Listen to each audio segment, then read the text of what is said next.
as a bolt of lightning. Other times it grows over a long period of time. Sometimes it's as bright as the sun, and other times it glimmers out of lingering shadows. A new insight about a person or a group of people can come in many ways. A new perception of reality can be sudden or gradual. Conversions and calls occur in many ways, and the validity of various routes to revelation needs to be honored.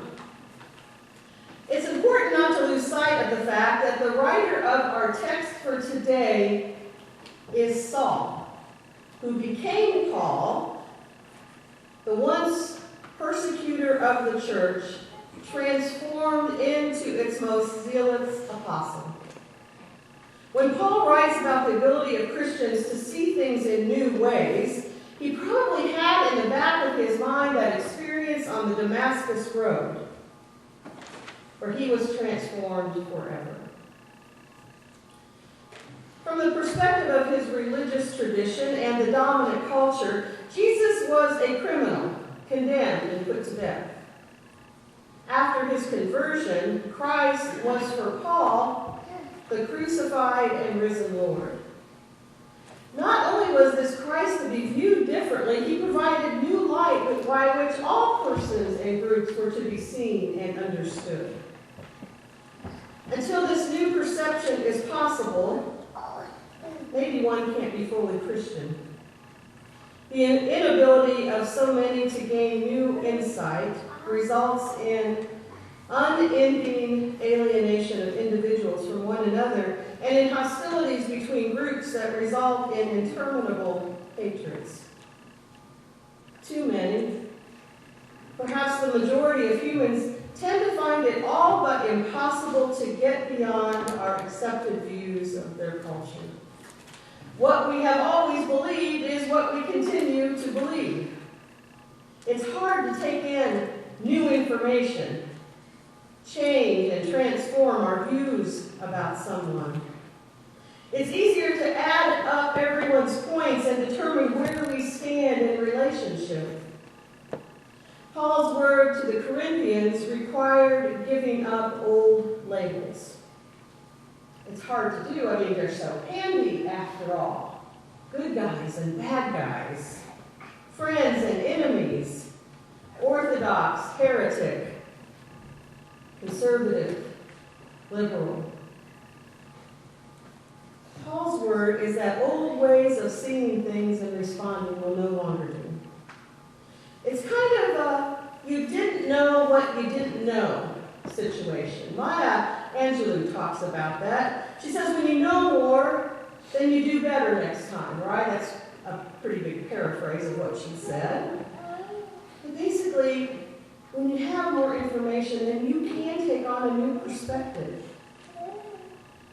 And Paul seems to say we can do that through Christ Jesus from the height of the cross. According to Paul, a new view of others leads to an imperative for reconciliation. Having been reconciled to God through Christ, Christians are called to work toward reconciliation with and among other people. It's difficult for us to let go of old understandings and old ways of seeing others. Ernest Best says this: Paul has something here then for those who say pessimistically, you cannot change human nature. He would have agreed, but he would have gone on to say at once, but God can in Christ. The operative words here are God and in Christ. We are continually influenced through others. Christ lives, and through him, God can influence us. The old has passed away. Behold, the new has come. When we or others are made new, it is because God has acted. All of it comes from God. The first step is then maybe to recognize one's own need to be reconciled to God and accept the notion that God has acted in Christ to effect that reconciliation. Now this involves acknowledging one's need for amendment of and accepting the forgiveness that is offered.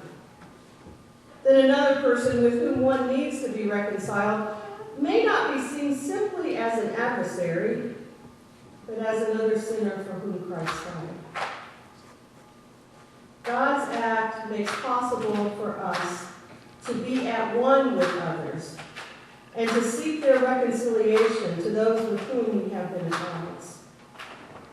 And reconciliation with God has to be demonstrated in reconciled relationships with all. I didn't really put together that when I'd be preaching this sermon this Sunday, that just the week before I would spend a whole week in mediation skills training. Now, this was about a transformation process that believed that reconciliation was possible, particularly among people of faith. We learned about confession and some self-reflection, but also ways that we could help people talk to each other. I started thinking about this message, this reconciliation. And it is hard. Like, there were a few days when we were just role-playing, and you had to really get into your role. And even in those moments when I was summoning somebody else's perspective, I really felt this deep need for reconciliation and for ways to move forward. And then I realized I need it in my own life as well.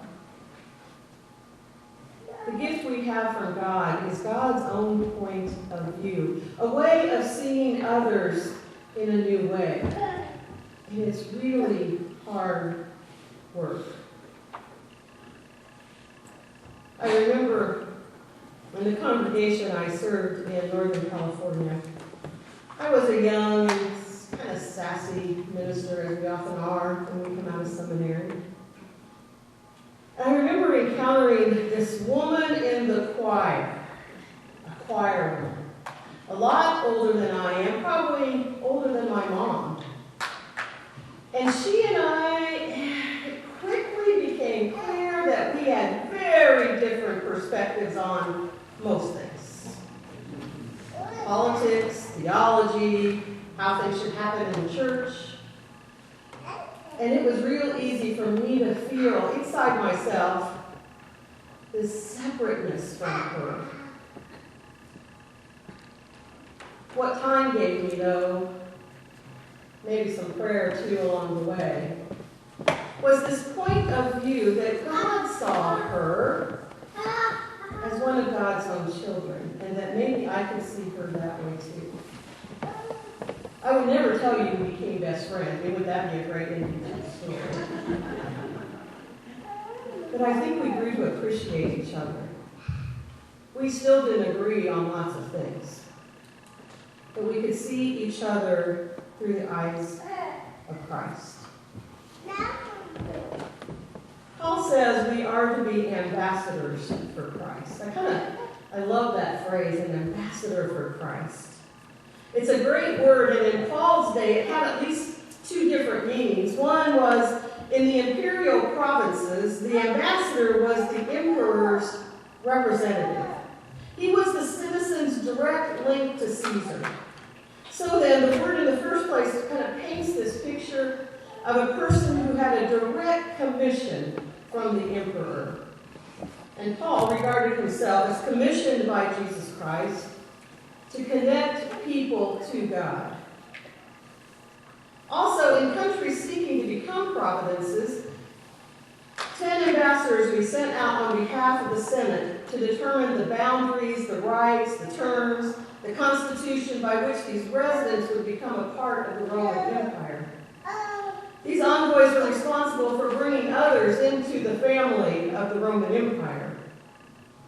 While many in our day might not use that empire language as we talk about coming into Christ's household, it's an image that we could think of, that people are sent out to encourage others, to widen the circle.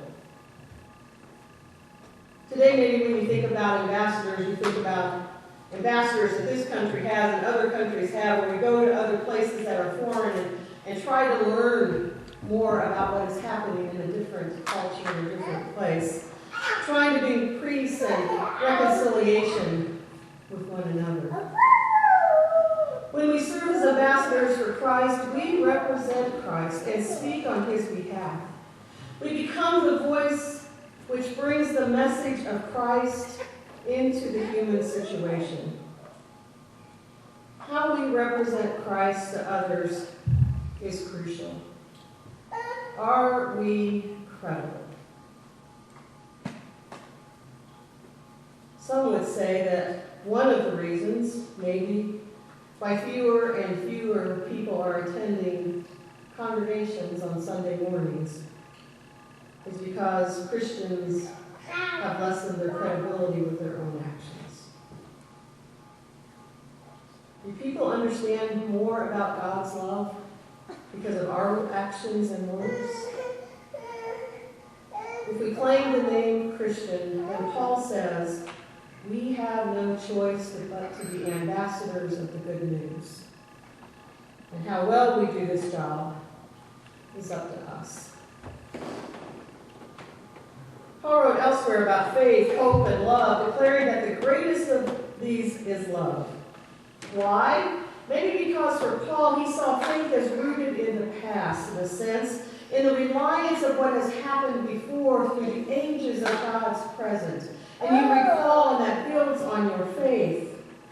A historic faith based on God's salvation of enslaved people in Egypt, on Christ's resurrection from the dead, on missions to which some of our ancestors gave heed. Faith is rooted in the past. Hope rooted in the future. Because we know what God has done, we have reason to hope for what will happen in the future. But love is made manifest in the present. The present is the only time in which we are granted life. So love is the greatest of the three because love lived in the world gives expression to faith received from the past and a reminder of the hope about the future that somehow our love will make a difference. In Latin, Jesus is referred to by the word pontiff. Ever heard that one? Translated what? Pope? Yes. Jesus reminds us that there is a bridge. That's what pontiff means, bridge. Connection between God and God's people. Paul wrote elsewhere, in him all things hold together. That bridge, that connection.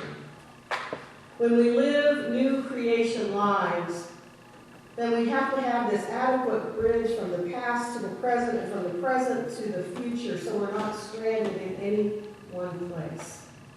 For Paul, the only one capable of reconciling our nostalgic past and erasing our illusions about the future is Christ.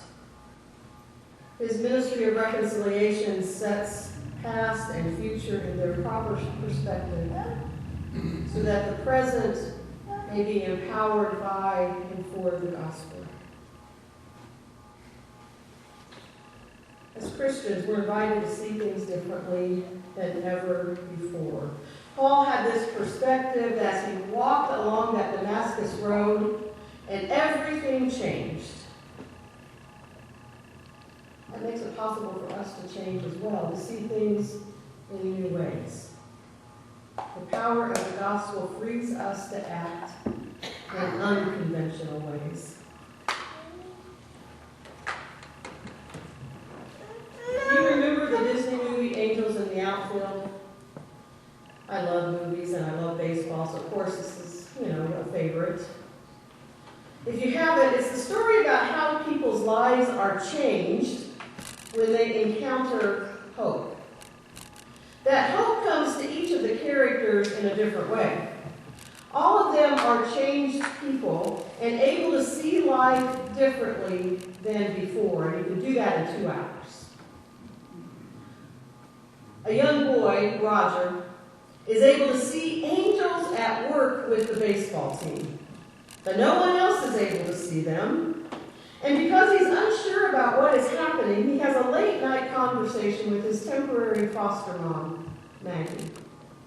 Roger asks Maggie whether or not she believes in the presence of angels.